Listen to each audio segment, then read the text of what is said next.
Hello and welcome to all our attendees today. Thank you so much for joining our webinar, Third-Party Cyber Risk Management for Dummies, Evolving TPCRM with a Data-Driven Approach. I'm Peter Finter, I'm CMO for CyberGRX and your moderator today. And this is the last webinar in a series of 4 that are exploring the issues and topics arising from the Dummies Guide to Third-Party Cyber Risk Management, which is available for you to download your very own copy. Feel free to go to the chat box before the end of the webinar and select it to download it for yourself. As I mentioned, it's the last of 4, which means 3 are already in the bank and are available for you to listen to on demand. So feel free to come back to cybergrx.com to listen to other episodes of this series. And we're going to get straight into it. So the traditional approach to third-party cyber risk management, we know, is wrought with redundant and inefficient processes. We're all living with the reality of that every day. It costs precious time and resources that are already strapped security teams just don't have enough of. And as a result, risks are inadvertently overlooked and companies remain vulnerable. It's our belief that the current approach to TPCRM is broken. From assessment chasing and static spreadsheets to vendor backlogs and data that's nothing but noise, the way we're tackling this problem is creating a lot of work and not a lot of confidence that our third-party cyber risk postures are actually improving. So in this wrap-up to Chapter 4 from the Dummies Guide, our leading experts in the field, who I'll introduce in just a second, are going to discuss how an exchange and a one-to-many sharing model can benefit both customers and their third parties, the importance of obtaining complete vendor ecosystem visibility, the role the MITRE ATT&CK framework plays in managing third-party cyber risk, and how predictive analytics capabilities are changing the approach to third-party cyber risk management. So buckle in. Let me encourage you to submit questions as we go along. We will take them as we can through the webinar. And I now want to introduce a couple of terrific guests who are here to speak on today's topic. And I'm going to start with Fred. Fred Kneip founded CyberGRX in 2016 with a threefold vision: to make a difference in the world, to solve hard problems, and to create a company that he and his colleagues would enjoy working for. As CEO, Fred is responsible for guiding CyberGRX's overall direction and strategy, developing its leadership team and fostering its unique culture. Prior to founding CyberGRX, he held senior management positions at Bridgewater Associates, including head of compliance and head of security. As an associate principal of McKinsey & Co., he led the company's corporate finance division. He's also an experienced investor, having worked with 2 later stage private equity investment firms. Alongside of Fred, delighted to introduce to you this afternoon Richard Seiersen. Rich is the Chief Risk Officer for Resilience, which is a leading insurtech startup based in San Francisco. He's held CISO roles at Twilio, GE, and Lending Club, and most recently was the co-founder of Soluble, which was acquired by Lacework in 2021. You should also know that Richard is a prominent author. His first book, How to Measure Anything in Cybersecurity Risk, was published in 2016, and his second, The Metrics Manifesto, Confronting Security with Data, was published just this year. In addition to his full-time roles, he's also an active security startup advisor for a number of impressive companies. So welcome to you both. It's a delight to have you with us on today's webinar. And I'd like us to start by talking about an exchange. At the core, an exchange relies on having an approach that supports community-level collaboration. By definition, an exchange is a place where information can be exchanged between the members. And it provides, in our context, not just access to cyber risk assessments within a shared platform, but it also provides an opportunity for real-time collaboration and sharing data that go beyond assessment. So I'm going to start with you, Rich. What do you consider to be the critical capabilities that an exchange model should provide to its members? It's a great question. So Peter, first time as a CISO was at GE for GE Healthcare specifically. And, when we think about our risk register, and this is actually not just for healthcare, but for GE as a whole, it was third-party risk. There were components, because GE, we made choo-choo trains and airplanes and all kinds of sundry devices. And if you had a third party that was for some reason not available or not there, it made it impossible to do business. It was billions of dollars of risk. And now fast forward to companies that are fully digital. There's a Fortune 10 company that I met with late last week. Actually, it's a Fortune 3 that has tens of thousands of third parties. And I just I think about, well, in both use cases, how I'd have to hire an army if I was going to do it for reals, and it's going to have a material impact in reducing probable future loss for our business. I'd have to hire armies of people to do this. It's just, I could not scale enough to make that happen. So when I think about the idea of an exchange, where I really think about, the concept of assess once, share many to get scale, I think that's really the only way to go and do that, again, where, this large digital company that has devices that everybody uses, and we all have one, the idea that the majority of the third parties that I want to interact with, the assessments already exist. It's all there and all manageable. Just gives me scale and peace of mind. And so again, as I think about the future of work, the fact is that what party isn't a third party, that sort of scale is absolutely critical, and day one sort of concerns for any modern CISO. So that's kind of how I feel about it, because it's stuff that I deal with, and I still get asked about, as I mentioned. Yeah, great perspective, Rich. And obviously, a starting point for any exchange is a place to share information and store it. But it's more than once that information exists, there's a lot more that can be done with it. And I was wondering, Fred, as you talk to a wide variety of organizations about solving these types of problems, what have you found to be the aspects of an exchange that are most appealing to the clients that you get to talk to? Well, I think, just at its core, an exchange creates efficiency, where there's often in replacing repetition. You think of other major exchanges. LinkedIn's an exchange where you are now, and if it's, instead of me having to send my resume to thousands of companies, it's up there. Anyone can now see it. I've eliminated that friction, that repetition that exists. And the other benefit of an exchange, it creates a community engagement. You have the ability to see others or talk to others, and that's a lot of where kind of the CyberGRX exchange in particular. But it's a matter, if you look at third-party risk today, what I think from an exchange perspective, one of the things that was amusing, or not maybe amusing, but maybe inspiring to me when starting the business, was when you ask the average practitioner who's required to assess third parties, what they thought about that experience, they basically said, I hate it. And then you ask the average third party, how do you like responding to all these questionnaires? They say, I hate it. And so that is an inefficiency. I'm repeating the same stuff over and over again. And it lends itself to a concept of an exchange where, let me do it once efficiently and share it to multiple.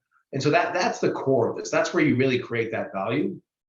And then once you do that, though, it helps lead to things like standardization that then opens up a wealth of additional opportunities. Once you start to think about data or companies in the same way, I can use the LinkedIn example now. If I'm a recruiter, I can go and filter by, I want to see people in New York, and just like that, I just filtered it all down. Similarly, when you have that standardization of data on the exchange from a third-party cyber risk perspective, you're now able to filter and look at that data at a much higher level and do a lot more with it that you otherwise would never be able to do.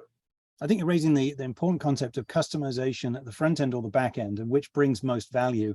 Something that we hear a lot from third parties is a desire to have a more standardized approach, because if they're receiving hundreds of requests from prospects and customers for essentially the same information, but all in a different flavor, creates an enormous overhead for them. On the flip side, from the customer side, they obviously want to get their specific questions answered. Yep. Fred, you've managed to persuade over 10,000 companies to provide a risk assessment in a standardized format.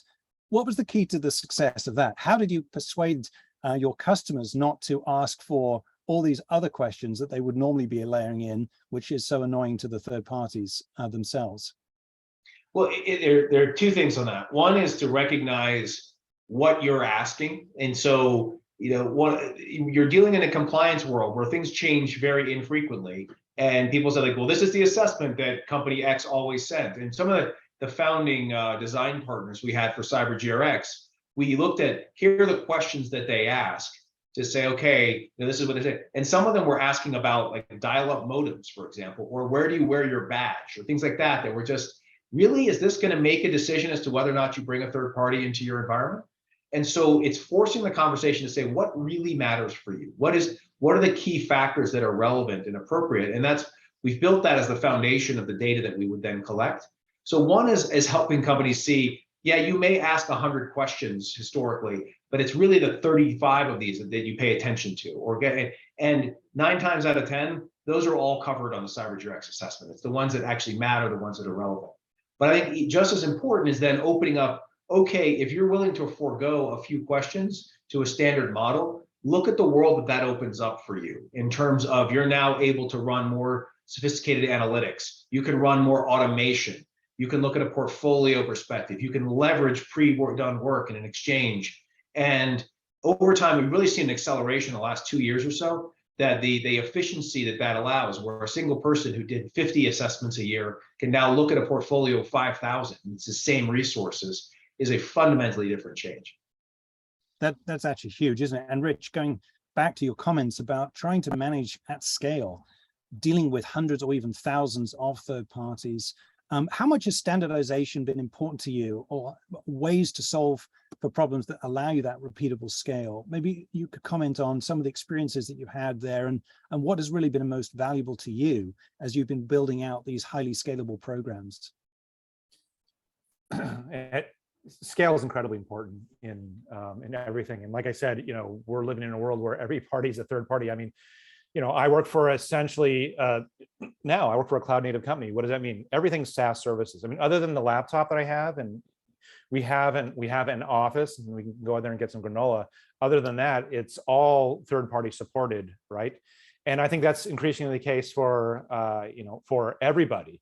And so as someone who's a defender of that, being able to, going back to what Fred said, being able to make that process scale, because first of all, the people who are having to do that work, it's just arduous. It's important, but it isn't fun, like you said. It is a grind.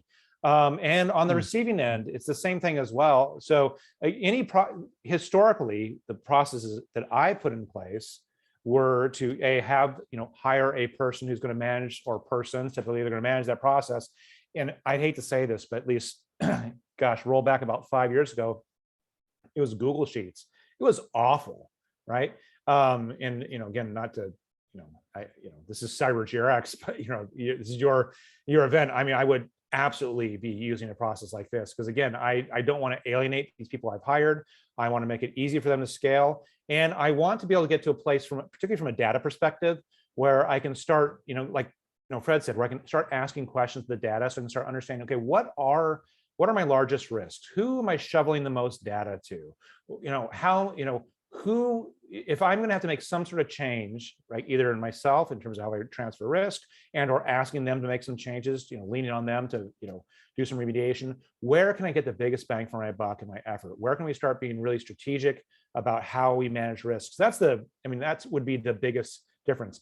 I'm sorry to say that when, last time I was a CISO, we were doing it the worst way. We weren't using CyberGRX. Think about the awful stuff that Fred talked about, and that was us. I'm sad to say. And you're not alone, Rich. I think we recognize many of the people listening on this very webcast would also recognize that things could be a lot better. And that's partly why we're having this conversation, and to know that others have gone before them and have established ways to scale out. I love what you said, Fred, about the individual who may have been able to cope with 50 assessments a year, suddenly now having a portfolio of assessments that they can review, and the data that derives from that, which allows them to have bigger impact. And it seems to me that one of the big challenges in the current model is the amount of time that's spent collecting data, simply getting access to the underlying information from which then important decisions can be made. Far too little time available today on the analysis of that data and then the remediation that results. And so I'm interested in sort of that perspective from your point of view, Rich, as you think about your organizations of the past and the types of skills and people that you were hiring. Am I right in thinking that you were going after the analytic folks who could understand the implications of risk and do something about it, versus people who were just crunching spreadsheets? I mean, it seems to me that people ended up in jobs where they had to go and do the grind rather than focusing on the high value work that you wanted them to be doing.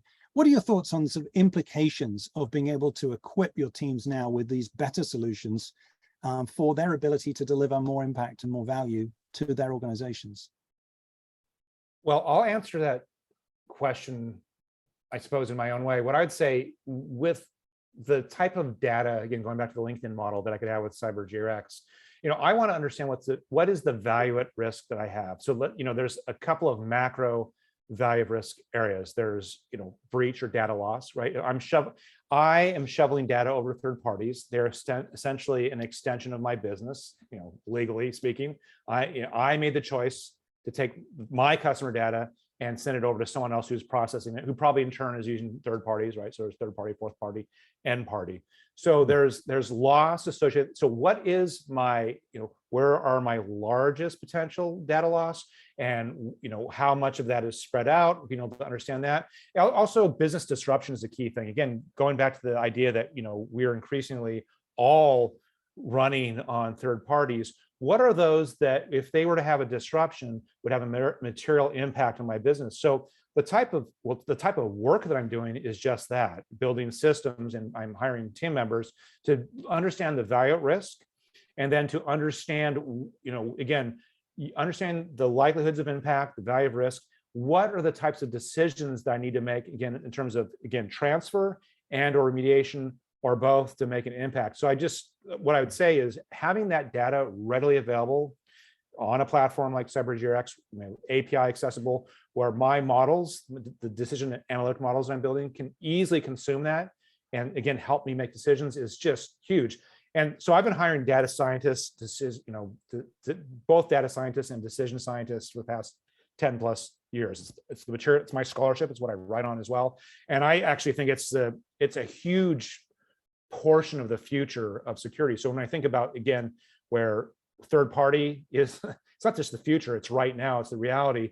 And as a person whose job is to protect the business, being able to analyze that and make material decisions in terms of transfer and mitigation, I think this is the wave of the future for the security professional. I absolutely, because again, we're transferring all this infrastructure away from us, but we are still accountable for the risk that we are transferring to them, both in terms of data and availability. I don't know if that makes sense, but this is what I do, and I think it's the very helpful, Rich. Yeah, future. that's great insight.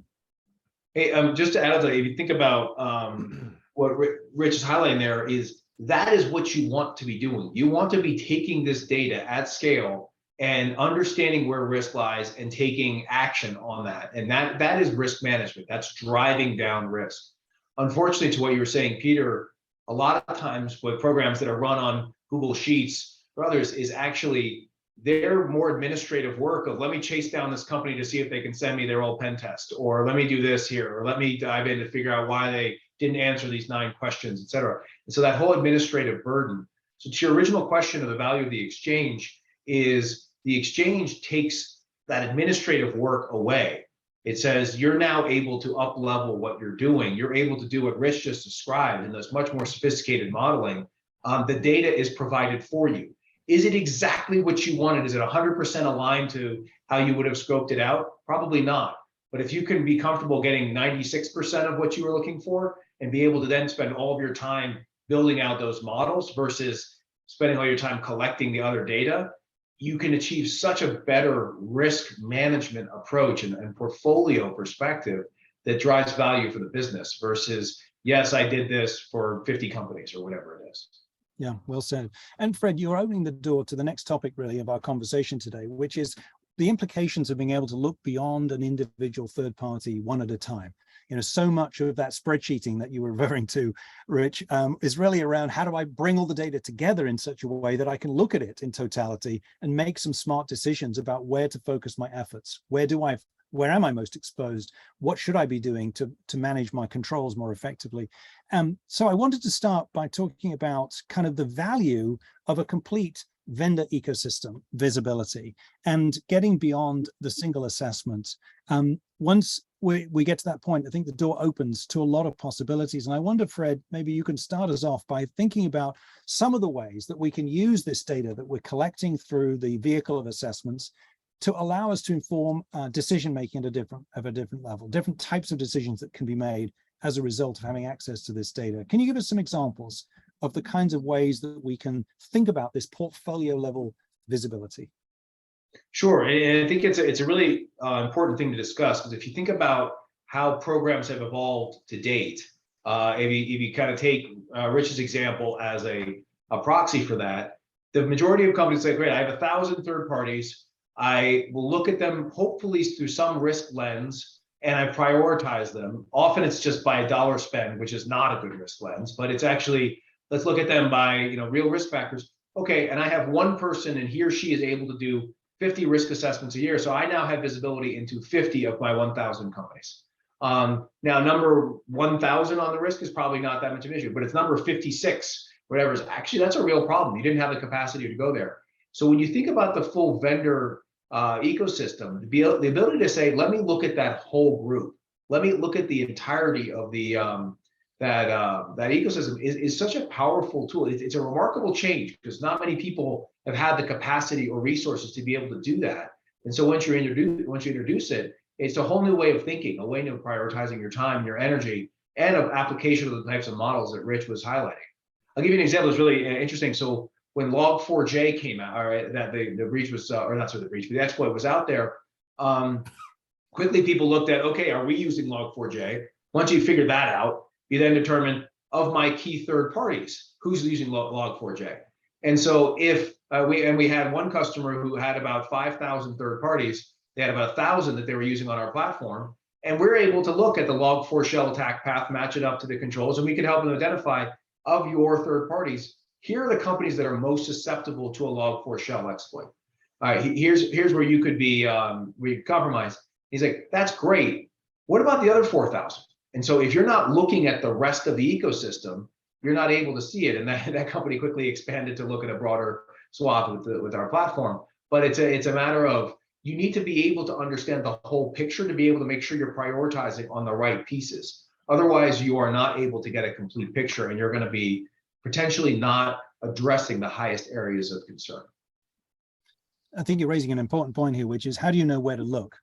When you start out, unless you open the aperture to the max, the risk is that you're myopic. You're focused on the things that you know, or you're closest to, or that you spend most of your time on.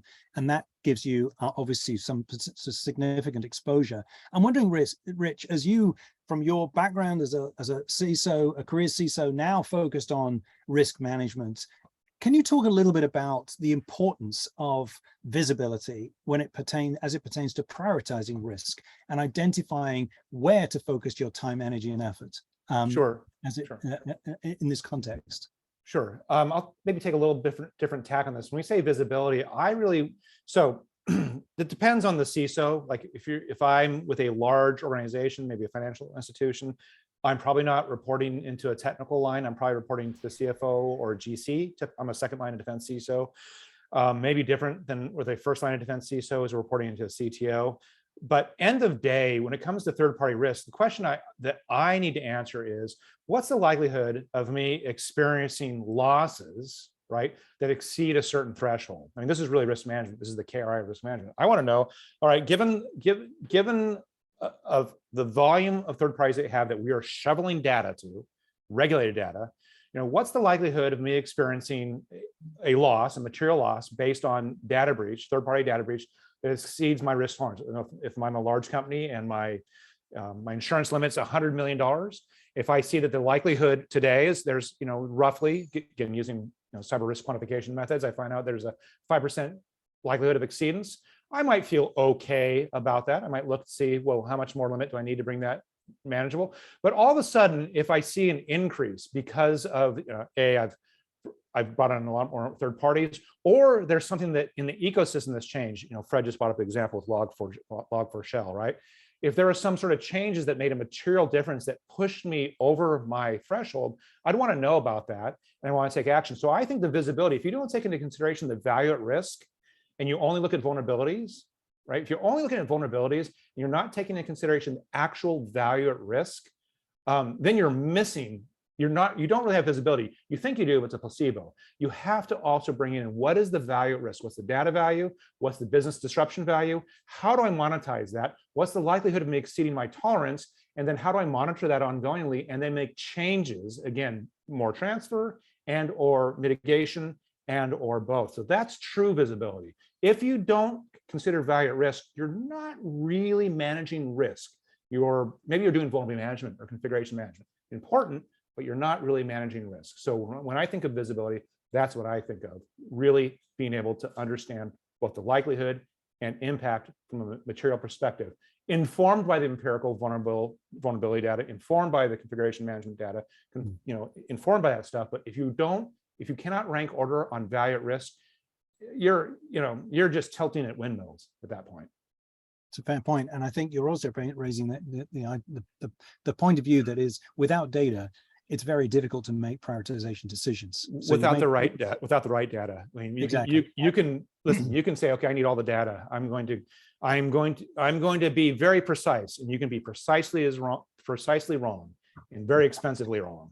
And where we want to really say, hey, look, let's err towards accuracy, and then we'll increment up the precision as we need based on the value at risk and based on the sorts of decisions that we need to make.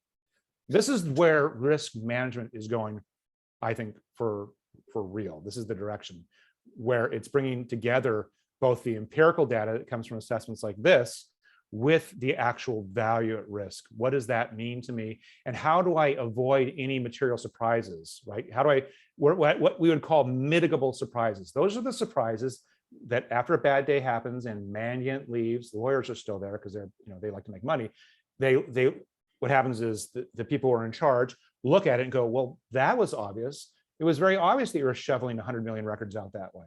It was really obvious that you're completely dependent on those 2-3 third parties, that if they stop working, your business not work. Those were knowable. That wasn't hidden. There's no black swan there. That was empirical, and that's obvious. You didn't know it, and you didn't take it into consideration. Well, call that transparency. You failed, CISO, you're fired. That was mitigable surprise. That was obvious, and you should have done something about it. You didn't. You can go ahead and claim it was an unknown, but the reality is it was a knowable unknown. You just didn't know. You could have, but you didn't. You're fired. Go work on your LinkedIn. Get out of here. Nobody wants to find themselves in that position now, do they? So I think we're all violently in agreement. We need access to the right information to help us make good decisions. And frankly, an absence of information does not make us safer. On the contrary, it at best masks a real problem waiting to happen. As we think about the use of data from an exchange, and one of the observations I would make is that there's a tremendous amount of metadata, as we might describe it, data about the data that comes from an exchange model. Once you have that pool of data, and we're going to talk more about predictive analytics in a short while, but before we get there, I want to just open the topic up of benchmarking. One of the things that becomes possible when you have a visibility across a universe is that you have an ability to compare how any one entity within that universe is doing relative to another, or indeed how you are positioned relative to other companies like yourselves or those of interest to you. And I wondered, Fred, from your experience working with clients now using this type of exchange data, how much has benchmarking become of value, and what type of approaches have you found to be most effective when using this exchange data to help CISOs and chief risk officers make more informed decisions? Yeah, so benchmarking can be incredibly valuable, can also be dangerous, right? It's kind of thing where you find, boards love benchmarks. They just want to know, okay, are we in the top quartile? That sounds good, let's move on. And so it can be very helpful in those capabilities, and that's, every security provider out there is providing that type of information, some level of benchmark they've created. And the other is an element of actually looking not just at, it was interesting how Rich was talking about some of the elements of threat or value is not necessarily just okay, I have all the controls that all the other companies of my size should have, but it's also looking at what concerns do I have compared to different threat environments, and how does that compare to equivalent companies? Do I have the right control set to defend against ransomware? Do I have the right control set to defend against a disruptive attack that Rich was talking about earlier? And so it's a powerful tool to really see what else am I missing? What are other people doing to help implement against that? And then you can use that to drive some of your prioritization, some of the efforts that you're making. In terms of internal communication, I will tell you, and every consultant out there will be able to say, a benchmark is a very powerful tool. It's to say, look, here's where you stack up amongst your peers. So used appropriately, it can be a very powerful tool. The other is, if you think in, so that's kind of yourself. If you think in the procurement circumstance, there's an element of using benchmarks as a means to drive security earlier in the procurement conversation. It is too frequent that the company will go out and decide, look at 4 different potential vendors, choose one, and then come to the CISO and say, okay, we got to do a security review. Let's get this done quickly in the next week or so. And turns out that company is a complete disaster. And if you're able to use kind of an exchange-based or a benchmark-based, like, look, if you're going to consider someone in this space, you're going to need to be able to see A, B, and C. Or I looked at vendor 4 as compared to 1, 2, and 3, and man, they are radically different. If you can have that conversation early on, it could change that the engagement and actually inform the procurement process more effectively. And I think that's something that we've seen on CyberGRX to be really effective, where the availability of data in that kind of benchmarking there has really been powerful. I want to jump. I want to jump. Something you've been, yeah, please. Yeah, I must speak to this. So I was a CISO for a company that this is a while ago. They had just gone public, and so my first day, so I was actually there physically, and I could ask a question that I couldn't ask prior to being on site, and that was, how much regulated data, PII in this case, do you persist? And they persist, and they said, we can tell you within, give or take, 1 billion, 2 trillion records of PII. This is for billing purposes and whatnot. I can't tell you the name of the company. And I said, oh goodness, oh me, oh my. And that was a metric ton of risk, arguably probably largest in the US of its kind. And so, if not the world. And so I said, may I see your cyber insurance policy, please? And they had 20 million in cyber insurance. It was a generous policy. You could be dumb and still get paid out. And I said, hey, can you bring in your brokers, the brokers who did this? I'd like to talk to them. And if they have an actuary, have that person come as well. They didn't have an actuary, but they came in and they said, yeah, what do you want? And I said, well, hey, why did you give us 20 million in cyber insurance? And they go, well, we looked at 20 or so other companies in your firmographics, kind of demographics. And they wore hoodies, did software, kind of Bay Area and whatnot, and SaaS and et cetera. And we gave you kind of the Midland range there, and you seemed to like it. You thought that was a fair number, and so you bought it. I said, oh, did you take into consideration that we persist 2 trillion records of PII? No. They said, I see. You want to buy some more insurance. That is awful. I mean, can I tell you, that's awful for the people who provide, insurance providers who provide capacity. That's awful because we're just going to overrun that limit, like just blow right past it, which they don't even want us to touch the limit. But it's going to be it creates surprise for the buyer. But that's benchmarking, by the way. So benchmarks are largely crap unless they're quantitative, unless in this case they take into consideration value at risk. If they don't take into consideration value risk, but it's purely controls, absent of value, again, you're just tilting at windmills. There's nothing there for you. You have no idea if you're comparing apples to apples. You're wasting your time. Ask me how I really feel.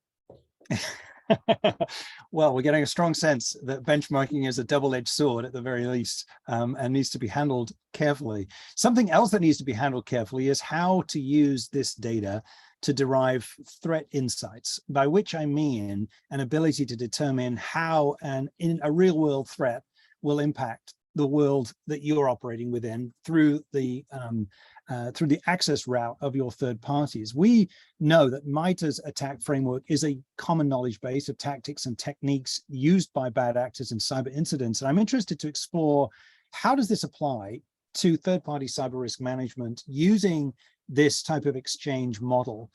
How can companies use assessments built on the MITRE attack framework to provide better insights and better assess inherent risk and control gaps based on those common scenarios and attacks? Fred, would you start us off? How do you think about the role of the MITRE attack framework in third-party cyber risk? Sure, well, and there's a parallel to Rich's spirited views, in that if you think about all of your third parties, if you just think about them all as the same, you're wasting your time. You have to be able to rank them from an inherent risk standpoint, from a value at risk standpoint, to be able to say, okay, who is most important to me? Who creates the greatest element of potential loss? And so that is a path to kind of really understanding who you should focus on first. If you think about this now from the lens of all the controls a company could have in place, you could say, oh, wow, these guys have 87% of all the possible controls. Well, that's not really valuable because they may be missing all the most important ones. And so it's a matter of the MITRE attack framework is a very powerful tool to help really look at, here are the known threat attack vectors that you can apply to a given company and say, I know how different controls could stop each one of these So if I look at the MITRE ATT&CK framework applied to the way someone responds to a questionnaire, I can not only just understand what controls they have or don't have, but which ones really matter. It's almost like creating that same prioritization of the controls to what Rich was talking about in terms of the third parties. And so it is, looking at that, and too many times there are companies out there that say, yeah, we have a questionnaire, then we ask, do they have these 10 things? Then we score them, how many they have out of 10. Okay, they got 7 out of 10, they're a 7.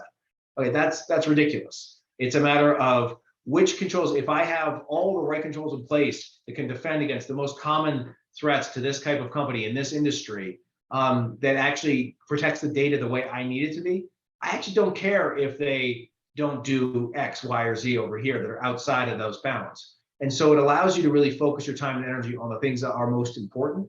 And if you think about, we go back to the beginning of this conversation on scalability, the practitioner who's looking at third parties, he or she is looking at, okay, do they have controls in place? But then also, what matters? Do I care? How important is that to me?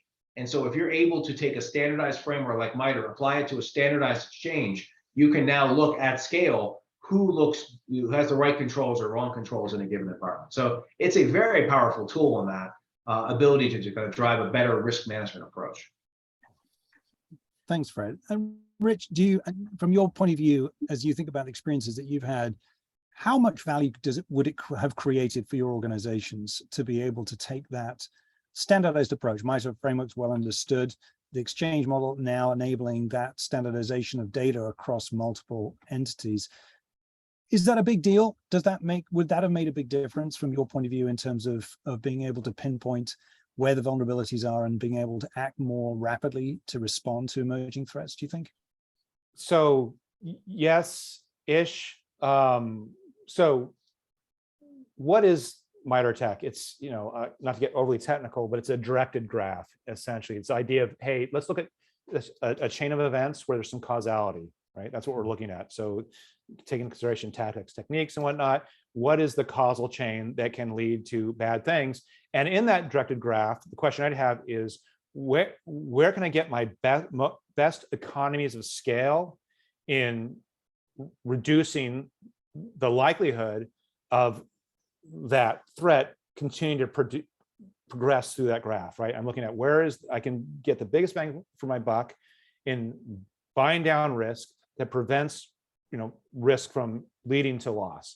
So if by using the directed graph in this case, which is the MITRE ATT&CK framework, in conjunction with the telemetry that I get from a risk exchange and being able to ask questions across, let's say, a whole portfolio, if I can say, okay, given of the risks, going back to the value at risk, what have you, if I was able to answer questions like, okay, where can I get my biggest bang for my buck? In this case, we're talking about mitigation, right? We're talking about, call it mitigation and or remediation. Where is the biggest spend? Now, of course, the question is this: how am I going to, I'm trying to perturb these companies that are working with me. I don't know that I have the authority to go tell them to do something unless I say to them, I will no longer do business with you if you don't take care of this. But being able to know, like, hey, look, in my whole portfolio, if we make this change, this will be meaning this is the lowest cost, most efficient way to reduce loss, and that'd be great. I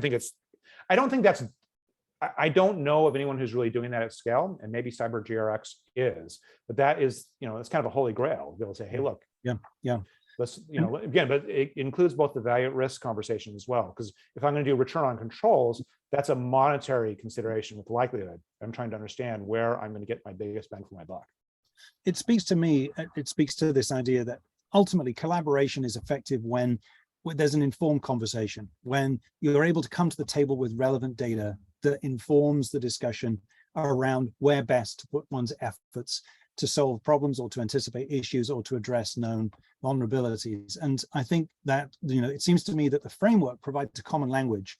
It provides a vehicle or an environment where the more informed conversation can happen and real collaboration can occur between third parties and their customers.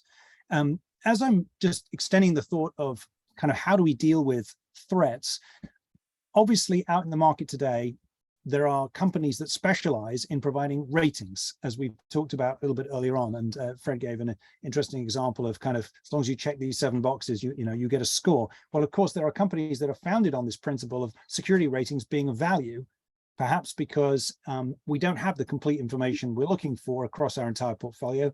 So this bridges the gap in some ways. I'm wondering if you might like to comment on sort of pros and cons of these types of solutions. And maybe Fred, I know that you've spent a lot of time thinking about this and obviously talking to customers about it.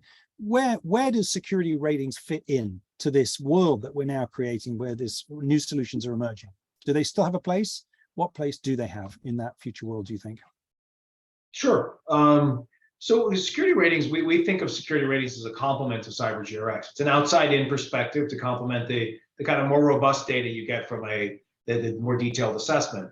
The advantage, I guess a disadvantage that historically security ratings have had is inaccuracy, right? It's a matter of they may be measuring the wrong IP addresses. They may miss on, why something's in place, that there's no context around why something's happening there. And so it's hard to just make an arbitrary score off of that. And I think a lot of companies have struggled on that front. The flip side, or the benefit they do, is they are real time. They're very current. So we see the more sophisticated users of security ratings will basically say, I don't care if the score is an 800 or a 600, but I do care if the score drops from 800 to 600. They're a great indicator to understand what might be happening in that environment. Is that a leading indicator of something else? And so they're a very good ongoing monitoring tool for that ability to see. And they're doing those daily, if not more frequently, so you're able to get ahead of that quite quickly. And so I think that's an advantage that comes from the security ratings concept, is that ongoing monitoring aspect. In the absence of other information, it's a good first pass. If I had a security rating on 100 companies versus nothing on them, there's some value to be identifying there, some level of prioritization in that sense. And so for entry level areas and stuff, some companies are getting a lot of benefit from using a security rating there. And so there are some benefits that come in. The beauty from those businesses, they're eminently scalable. You require no participation from the third party, so you can look at 5 million companies without quite easily. It's just scaling up the same infrastructure. So as you try and think about a full ecosystem view, it's you do get that coverage. It's just a question of the data. And how much those third parties, are able to ensure that that data is accurate is limited by the fact that there's limited, if any, engagement with them directly. So clearly there are some pitfalls there, and as a stopgap to bridge, an absence of information, they clearly have played a role historically. I wonder, Rich, from your point of view, were they a big part of your third-party risk management solutions in the companies that you were, where you were a practitioner in that area? All right. I don't know if this is going to be the part you guys edit out. I think Fred knows this about me. All of my scholarship, everything I've written, has been because of a deep-seated dissatisfaction with scoring methodologies that cyber companies use, because most of those methods are not they're mathematically unambiguous. You might say, "Oh, Rich, now you're getting really technical." Well, let's think about this. In insurance, we don't use scores. I mean, we just don't. It's probability and impact, right? Because we sell insurance. We don't go and say, let's rub a score over that. No, because we're like doing real business. It's not academic for us. When we do insurance, we are going to be financially coupling with you, and we need to be able to understand both what that individual coupling means financially, but also pricing across a whole marketplace or set of marketplaces. And you'll never be able to manage risk and have a viable insurance business if you said, oh, you know what, no one understands math, we'll use scores instead.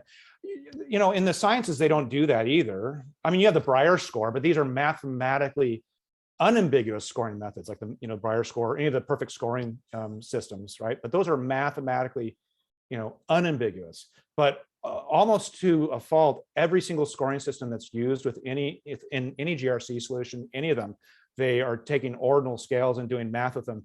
And they typically, they're not risk neutral. They're not like a monkey on a keyboard. They tend to be worse than doing nothing. And there's been a lot of research on this. This is not just Rich making it up. So I am on a crusade to eliminate scoring to the extent possible within the security industry. And that's why I work as a chief risk officer for an insurance company. I think it's awful, and we need to be using value at risk and probabilities. We need to stand on the shoulders of science, of statistical physics, statistics in general, engineering, logicians, people who are doing real measurement. And this is critically important. In fact, security as a whole domain, we won't, any domain that's serious, real measurement cannot be uncoupled from it. Where security, for somehow we persist in using methods that are anti-scientific. It's bad. It's bad for everybody. So speaks to our desperation to find solutions for these very difficult problems, I suspect, Rich. And I would say this. This is why, again, largely to do with Doug. He's the genius here, the measurement generalist. But our books required reading for this. It's the only curriculum for this Department of Defense CISO programs, curriculum, graduate school, Harvard, Brown, Berkeley, blah blah, you name it. It's the only security book that's been required reading for the Society of the Actuaries exam. The people who know that measurement, real mathematical measurement, is a huge problem, and it's a desperate problem. It's arguably probably the largest problem in security. It's not. This is super important. So again, I think most of the scoring methods that are used by security companies are not helping. Clearly stated, and a compelling argument for finding an alternative. And with that in mind, I'm sorry, you guys, it's not an alternative. Those methods don't work. It's not an alternative. So thank you. We've got that message loud and clear. Thank you, Rich. I want to move us in our final segment to talk about the opportunity for us to apply artificial intelligence and machine learning to this field, which is predicated, of course, on having a foundation of data that is in a format that can be used to create learning or training models for machine learning. And the term predictive risk intelligence is starting to come into more common usage, speaking to this idea that it might be possible to be able to provide with some degree of confidence predicted risk assessments without a third party actually providing said data themselves. So maybe just to delve into that a little bit more, it's obviously at an early stage of development, but it's starting to show interesting promise. And I wonder, Fred, since CyberGRX is a pioneer in the use of machine learning in this way, if you might like to speak to kind of what are these initial signs of promise that we're seeing? What kinds of problems are we seeing our customers able to solve with access to this type of information, which previously just wouldn't have been possible prior to the existence of an exchange based on standardized data? Sure, no, happy to go into it, and always, I'm getting more wary now as to how Rich is going to respond to my explanation. Let's see. He won't be ambivalent. I'll just say he won't be ambivalent. Let's say that. Yeah. No, you told me to be spicy. I was just trying to be. I'm a people pleaser at end of day. Love it, Rich. These are things I will eventually regret. But no, I appreciate it, Rich, and it's always good to hear your views. And I do endorse your book as well. It's one of the best out there. But as we go into predictives, so I think one of the things that CyberGRX looks at from our perspective is, the landscape is ever growing constantly out there, and so you have to come up with ways to be able to cover that landscape in a kind of, I guess, most comprehensive way. And where the approach that CyberGRX has taken is, we now have over 11,000 completed cyber risk assessments, which starts to get to some strong statistical significance at different cohorts. We can now look at how a brand new company that we've not seen before, if we look at appropriate characteristics on that company, we can use our existing data set to generate through probabilistic models or Monte Carlo simulations how this company would likely respond to a question set. And it's correlation based and such there, but it helps you. The benefit that creates is it helps you start to look well beyond your existing set of, okay, here are the companies that are on an exchange, et cetera. It also gives you real-time view on someone if you need to make a decision immediately. And we found that the accuracy can far exceed what you might be able to get from just an outside-in scan. And so it gives you a lot more information on that front. It has to be used carefully, right? It recognizes it's a prediction and it's not a actuality. So it's a probability. This is what we believe. And there are associated confidence levels with each one of those to say, we believe this is, with high confidence, low confidence, what this company might look like.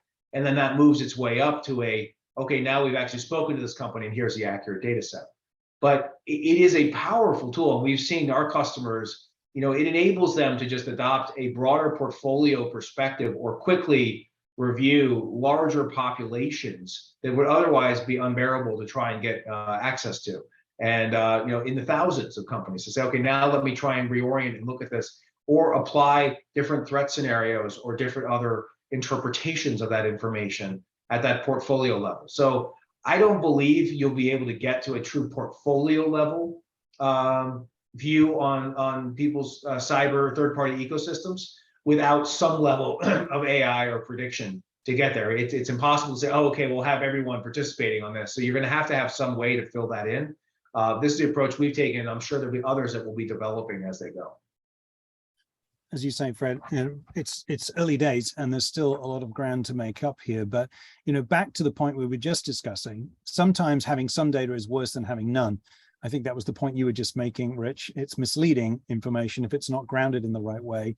But as we start to think about how best to accelerate bridging that gap between the desired state, which is I have full visibility to every third party in my portfolio, so I can make intelligent decisions about how to prioritize, where to focus, and having nothing that bridges that gap because it takes time to get those assessments completed, as we all know. I'm wondering, Rich, as you think about the application of tools like artificial intelligence and machine learning in the third-party cyber risk management space, what do you see as the opportunity there for us to solve problems that we've not hitherto been able to address without these tools? Well, I think Fred said it well. I mean, artificial intelligence or not, I mean, being able to do some basic regressions, right? Because you guys have data, so you could be able, you could, use your results in your exchange to be able to forecast what, given a small amount of, heuristics, what a company might actually look like, and where you may not have assessed them yet. Hey, this is science. I mean, statistics was created because people had small, messy data, like really small, really messy data, but they still had to make a bet. I mean, that's what's kind of funny. People oftentimes think you do statistics when you have all the data. No, statistics was for small, messy data where you still had to make a bet, and included simulation and whatnot. Data science, of course, is when you have a lot of data and you're looking to find the needle in the needle stack. You just have to understand, and they use statistical methods. We have to understand what we're trying to do.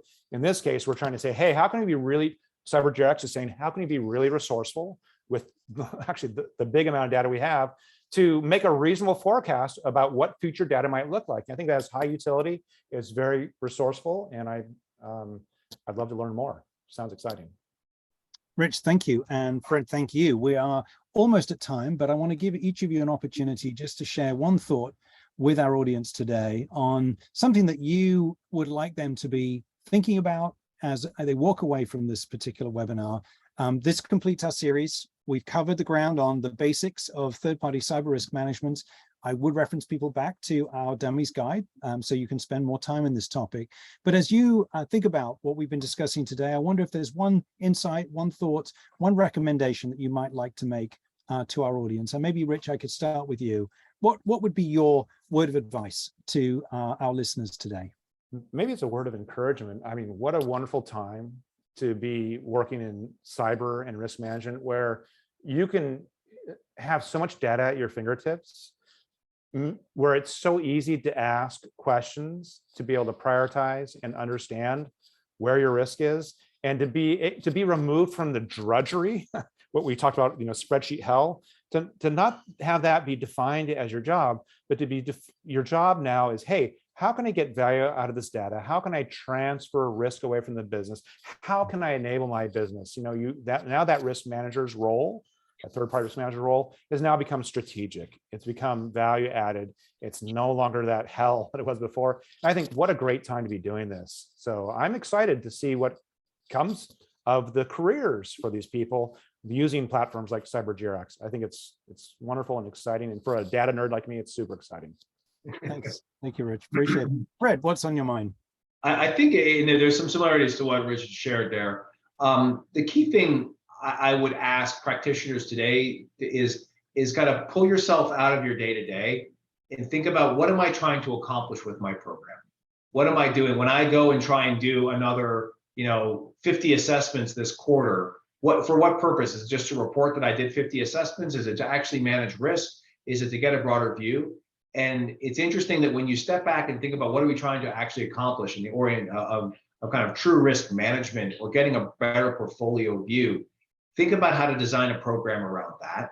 And too many people have been stuck in what they've been doing for the last 5-10 years. And it's that perpetuation of, okay, I just have to do more of it faster or broader versus hold on, there's more data, there's more availability, there's more data science around this that I can start to do things that are going to be so much more impactful for my organization.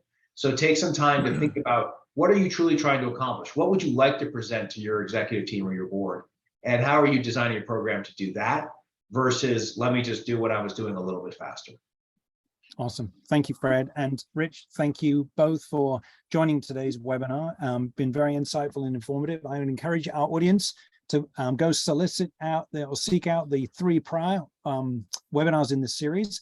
This will not be the last webinar from CyberGRX. We have plenty more planned, so we look forward to continuing the conversation. But for today, thank you again for your time, and please do feel free to contact us if you have suggestions and thoughts on the program as we move forwards. We wish you all well in the world of third-party cyber risk management. Thank you. Thanks, everyone. Thank you. Thank you so much, Rich. That was